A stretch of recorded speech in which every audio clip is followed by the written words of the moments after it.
અમે પહેલો ચોમાસામાં અમારે એટલી બધી મુસીબત કે અમારા સાપરા ચારે બાજુ પોણી અને યારું વાદળ તો કાયમ અમારા સાપરામાં હોય. એક હાપનો નાગણ તો 20 વર્ષથી સાપરામાં એક ધારે રહેતો. તો તમને બીક ના લાગે? અમને કોઈ બીક નહીં, એ અમારો રખવાળ. આ ઘર બન્યું એટલે એમને રહેવાનું રહ્યું નહીં. પણ હવે પેલા સાપ ને તો જતા રહે એનું ઘર, તો એનું શું કરશો? આ નર નાખ્યા છે ને નળ પેલા, નાખ્યા? હા, અચ્છા. એ નરમાં રહે છે. અચ્છા, એના માટે જ તમે કર્યું છે. હા. ઘર વગરનો તો એટલે ઘર વગર ના હોય ને ઘર વગરનાની પરિસ્થિતિ સમજાય. હા, સમજાય. બરાબર ને?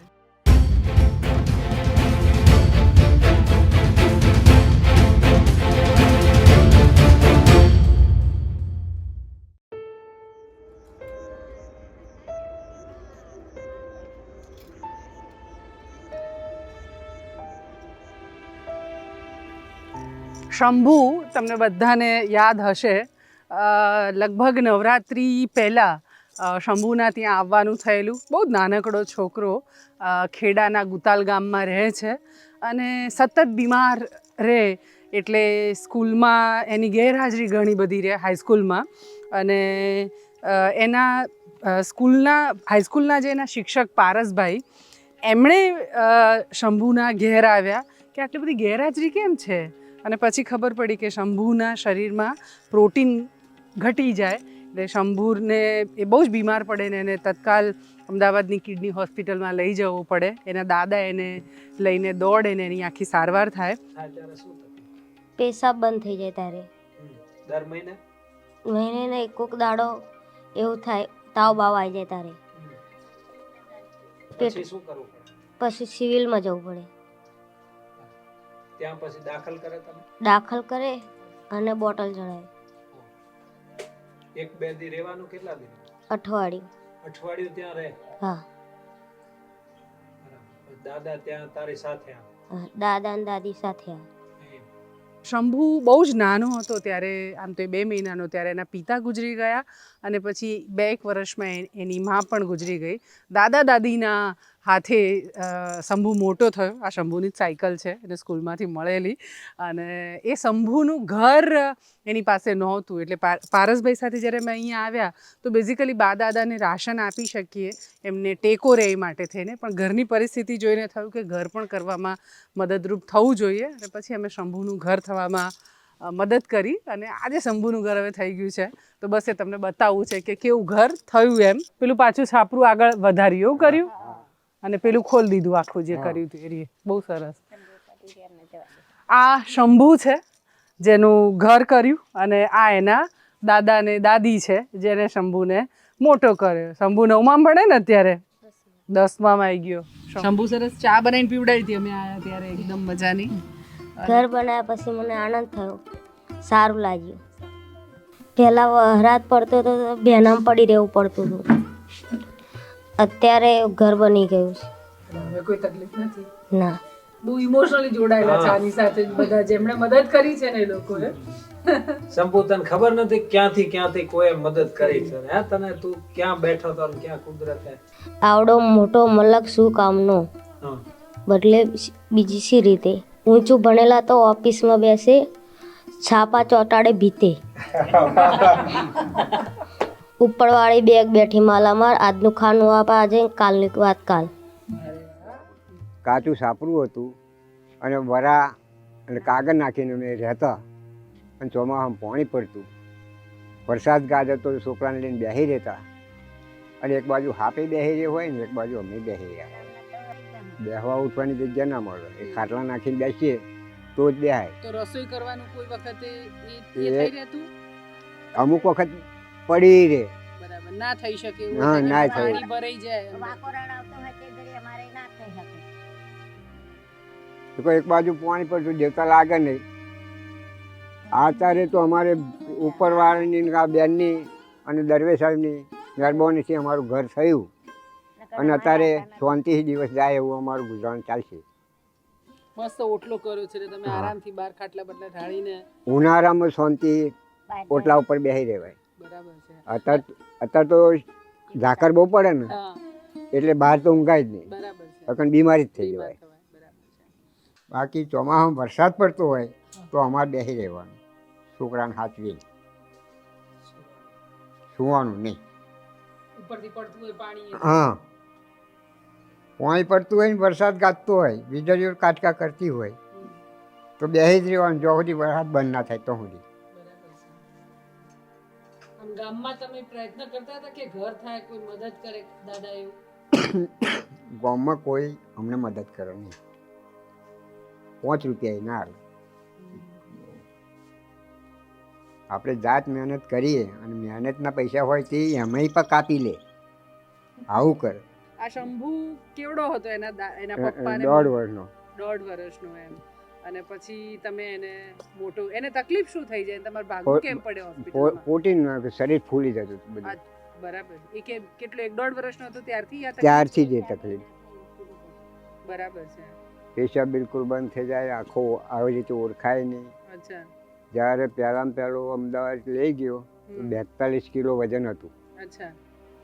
પણ જે ઘેરા સાહેબ કરીને ડૉક્ટર, હા.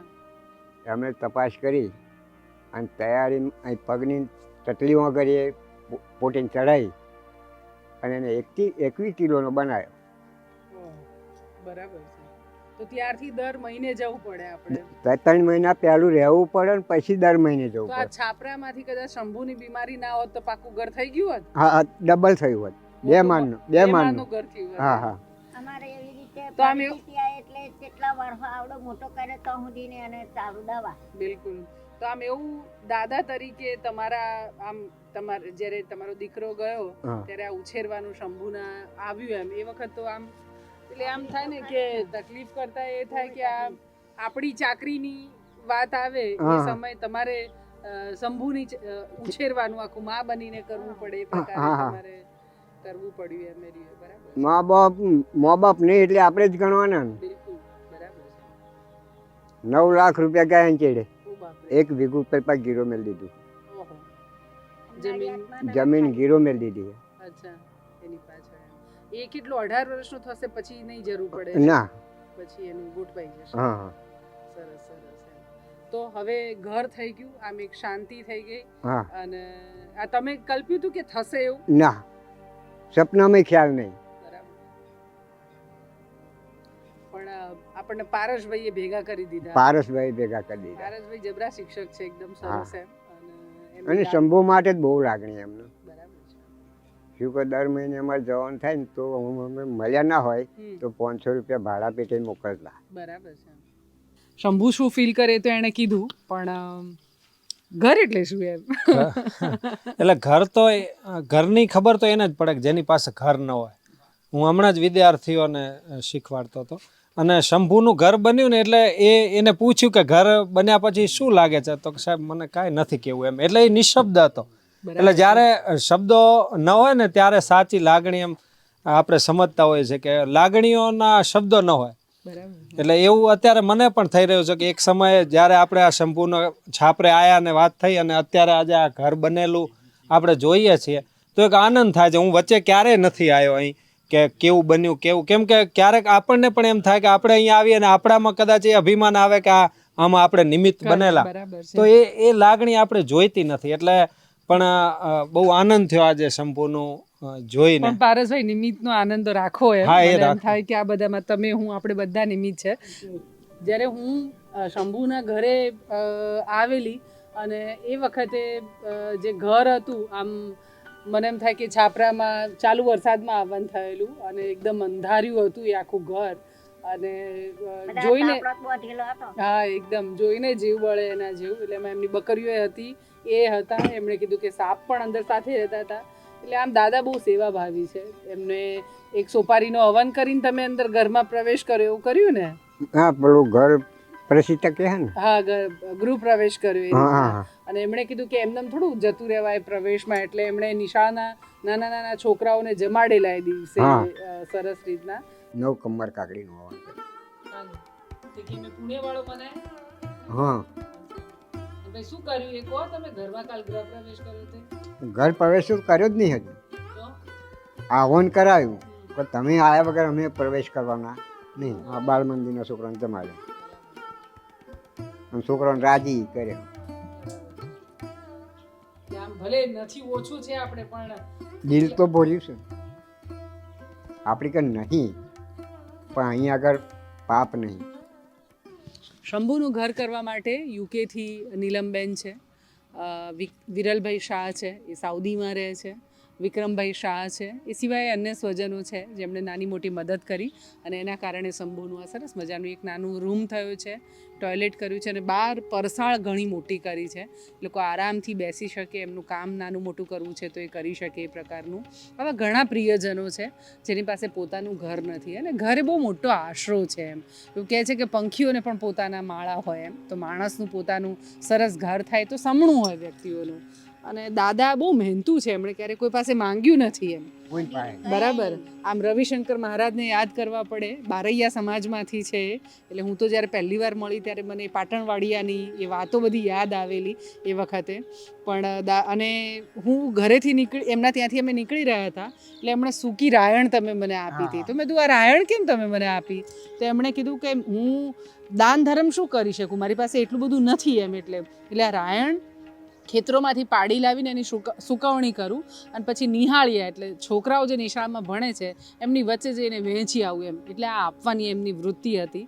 અને પણ વર્ષોમાં થયા, પણ શંભુની ક્યાંક બીમારીના કારણે એ ઘર નહોતા કરી શકતા અને ક્યાંક અમે આમાં પારસભાઈ થકી નિમિત્ત બનવાનું થયું અને સરસ મજાનું આ ઘર થયું. થેન્ક યુ, તમે સૌએ સહયોગ કર્યો એટલે આ બધું થઈ શક્યું.